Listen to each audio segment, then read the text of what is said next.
Доброго Good afternoon, dear colleagues.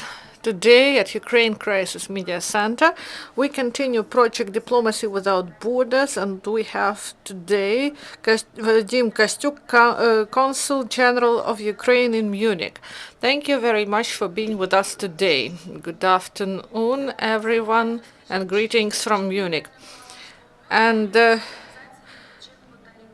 is consulate involved in providing rehabilitation for servicemen and recreation for children? And I'm going to continue with this project. Yes, General Consulate is actively involved in these processes. In 2014, in the territory of Bavaria, but these are two federal lands. According to the information that we have, more than 150 children visited, and in 2015, 120. And this year, we plan more than 100. Concerning servicemen, there were three groups. First, these were Maidan participants in 2015, and then there were servicemen. In other years, there were groups that came for some operations, surgery operations. And Normandy format, we have political support of Angela Merkel. And do you believe that Ukraine will remain in the focus of attention of the media in Germany, and what are the main requests of community in Germany? So they support human values, not only Germany, all civilized Europe and the West understand what is going on in Ukraine. They see aggression of Russian Federation, and they will provide support until this aggression is stopped. In German media, Ukrainian topic is highlighted. It is not always positive in the sense that it is not always good for us, but here we have freedom of speech, and of course there are many positive, objective articles about Ukraine, but sometimes these articles are negative because propaganda of Russian Federation is really powerful here. So in Germany there is Russian and Ukrainian diaspora, and is this pro-Russian propaganda powerful? Here we should make differentiation. The influence of Russian propaganda on Russian diaspora, on Russian community in Germany, in Bavaria included, it depends on the level of education of people and the wish of people to deeply understand the processes that are going on in the relationship between Russia and Ukraine and the reasons why it happened. And is it really fair to do this? They should understand that these are aggressive actions of Russian Federation. And what about attitude of Germans towards Ukrainians, and how did this attitude changed? You know that German people, for them, they believed that Ukraine was the part of the Soviet Union, and they continued to see Ukraine as part of Russia. And of course, many people did not know a lot about Ukraine, but now they have more information. Both politicians and people, we hold different events together with the Bavarian Parliament, and television we hold events on the origin of Ukrainians and origin of Ukrainian statehood, and historians from Germany who specialize in Eastern European topics. This will be the event that will bring information to Germans, the information who we are and where we hail from and what we are as a nation. And for this year, it is the visit is planned of the Ministry of Foreign Affairs, of Pavel Klimkin. And do you have an agenda of this visit? Preliminary agenda. You know, we are preparing it because we do not know when the Minister of Bavaria will come, so the agenda may change. But Prime Minister of Bavaria, he is the politician, and as the Prime Minister of the federal land, he is not authorized to deal with foreign issues and topics. That's why first we will focus during the negotiations on the issues of economic and investment cooperation, humanitarian and cultural and educational cooperation. Concerning the visit of Pavel Klimkin, Minister of Foreign Affairs, then we will discuss all the issues concerning foreign policy and regional cooperation issues. Also, I would like to mention planned for February this year the visit of President of Ukraine, Petro Poroshenko, on the security conference in Munich, and preliminary there will be the President of the United States, Donald Trump, France, Hollande, and Angela Merkel, and also President Putin will attend this event. And maybe this visit to Munich will be an event that will help to solve the problems in the relationship between Ukraine and Russian Federation. And in Germany this year they will hold elections. What to expect? What results are forecast? You know, the elections will happen at the federal level, and I hope that they won't bring big changes in relationship, and that Germany will continue to support Ukraine.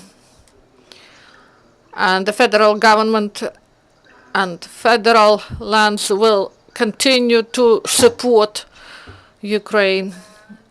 And in Germany, there are more than 100,000 Ukrainians, but there are no big Ukrainian organizations there. And in life of diaspora, only small amount of people take place. Maybe these people should get united in one community.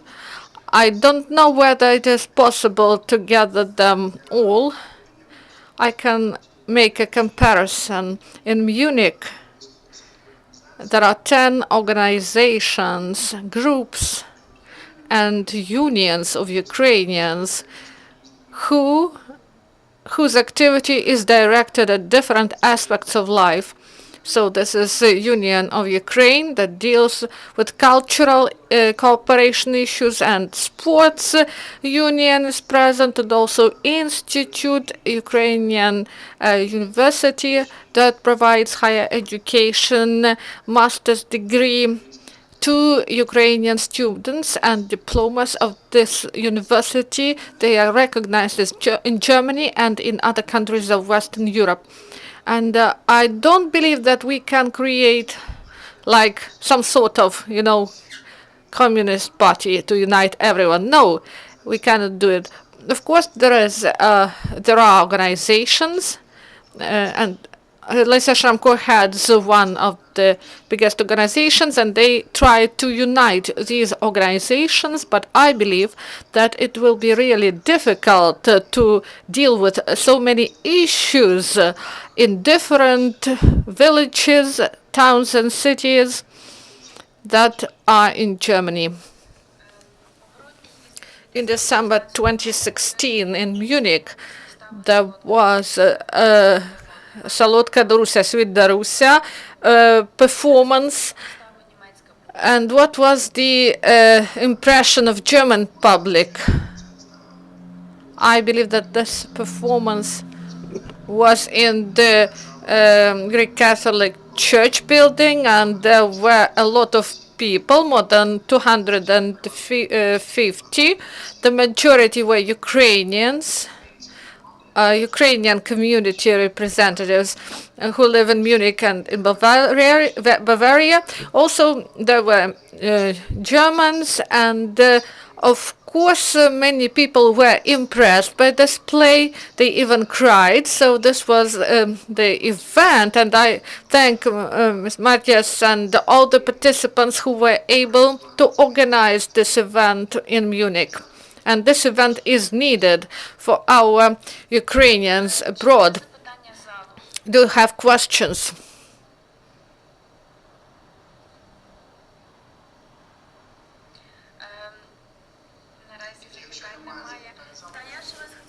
I would like to ask one more question.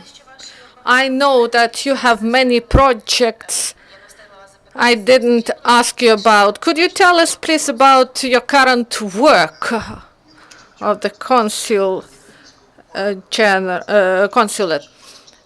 So I would like to mention the difference between embassy and consulate. So embassy deals with the relationship between the countries, and the consulate is limited in its authority.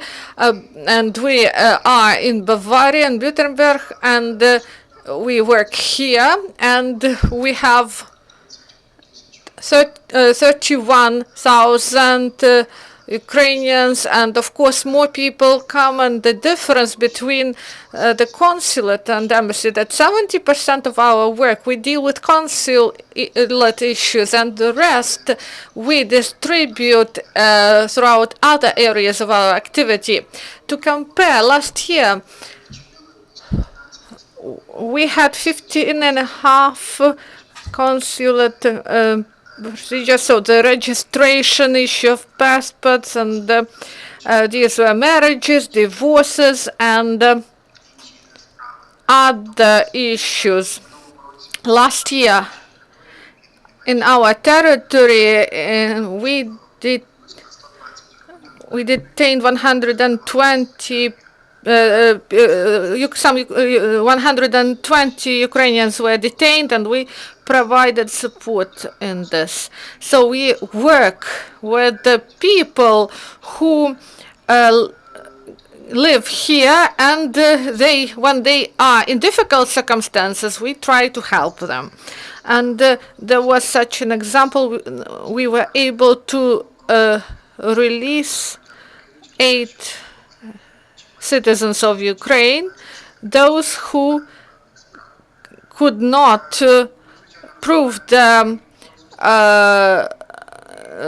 innocence. So we coordinate the activity of city that cooperate, and for example, we have cooperation between Munich and Kiev, Lviv, and Freiburg. So these are the contacts that should be supported, and due to these contacts between the cities, we are able to organize economic days in the cities, and we are able, together with the mayors of German cities, we bring Ukrainian children here in Bavaria, Brandenburg, and also we have days of culture. We plan days of culture in Munich. We plan days of Ukraine in Bavaria. So these are the projects that we make. Also, we deal with the projects. My wife is a painter, and now we have a joint event to carry out a contest among children who are displaced from ATO area or those whose parents died or became disabled in ATO area. So there will be a contest for talented children. They will spend 2 weeks in Padilla. There will be plenary and other events, and then these children, 20 children, 12 to 16 years of age, so they will be able to go to Bavaria to communicate with the children and to get some psychological support, and also to hold plenaries and other events with the Ukrainian painters who live here in Bavaria and Baden-Württemberg. And this is briefly about the events. So also some films are broadcast and some presentations of Ukrainian costumes and collection of Ukrainian, a good collection of Ukrainian costumes, and they presented in Munich and abroad. And last year there was an event, an open door event of consulate, and in one of the greatest palaces of Munich, we held this meeting, and 500 people took part, and there was presentation of the first culinary book in German by Ukrainian cook Denisa Kolesnikov, and there were presentations of Ukrainian costumes by Polonetsky, and that was an event in order to provide information about Ukrainian culture. German people should understand that we have our own cultures, our own culture, our own traditions.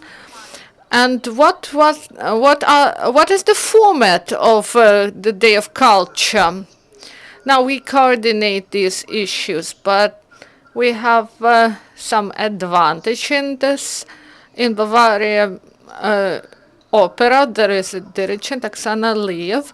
She is from Lvivshina. She is a future star as a dirigent, and last year, at the end of the year, she created an orchestra that is called Ukraine, and the first concert was in Munich, and we plan to hold such concerts in other cities. And also, we have plans to get involved several theatrical troupes from Ukraine in order to bring some plays here, and these issues are still coordinated, and these events will be planned for the end of spring, start of summer.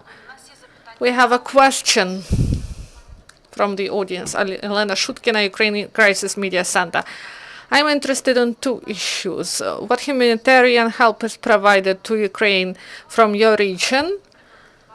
For example, maybe some organizations ask you what help they can provide. What organizations are involved, or separate Germans do this? In German press and propaganda, and here we hear that Bavarian region suffered a lot from Russian sanctions. We know that it is not true, but did this region suffer from sanctions, and are companies interested in the Ukrainian market? And maybe there are some negotiations about opening of affiliates in Ukraine or bringing some products here, because our market is big. So maybe concerning humanitarian help here, it is difficult to say how many individuals are involved, and the number of humanitarian organizations and institutions that are ready to provide humanitarian help to Ukraine. It is done mostly in cooperation. For example, so someone can collect this help and someone can bring it here.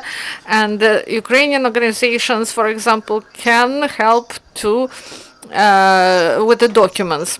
So in this context, we can remind of Ushkari, who for the last 3 years, starting and 2013, brought 50 trucks of humanitarian help to Ukraine. Separately, I would like to mention volunteer 100 of Munich. Each month, they send to Ukraine reanimation automobiles, and they cannot be used here because they are obsolete. But Ukrainians gather funds and they load it with humanitarian help and bring it to Ukraine. Also, among German organizations, there are such humanitarian Munich, and the head of this organization was in Ukraine, and they bring humanitarian help to Ukraine, and they are in constant cooperation with the unions and organizations and drugstores in order to have the opportunity to collect, starting from some syringes, beds, ultrasound equipment, and other MRI, some clothes for doctors, some surgical equipment, and all this is brought. We know only some facts when they address to us to get some support or technical assistance. But nevertheless, Germany is one of the most strong countries in delivery of humanitarian support to Ukraine, including Bavarian Economy. As for the sacrifices that Bavarian Economy made due to sanctions, maybe it's not so much due to sanctions, but due to worsening relations with Russia. Bavaria is not just an agricultural land, it has also developed car building industry, etc. Of course, Bavarians would like to escape sanctions and not to be involved into sanctions, but the sanctions are harmful for all the Germans, for the entire Germany. But unfortunately, sanctions are the only measures which appear to be effective in deterring the aggressor. And nevertheless, I would like to mention that there is some pressure on behalf of some Bavarian enterprises which make pressure upon the government of Bavarian land. Looking at the economic facts about Bavaria development, and looking at that harm which is made to Bavarian economy by sanctions, I would wish Ukraine to have similar indicators and to suffer this way from all the Ukrainian hardships, because the Bavarian economy is nevertheless growing. As for cooperation with Ukraine, our trade turnover is growing.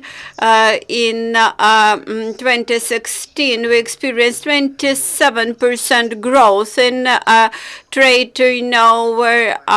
Also, the export is growing. From Ukraine, export had grown 7%, and from Bavaria by 41%. And you mentioned specific examples. I would like to mention Leoni company, which last month had announced about opening of the new plant near Kolomyia in Ukraine. This is the second plant of this company in Ukraine. The first employs up to 6,000 people. Now they have opened they have launched new enterprise. I think that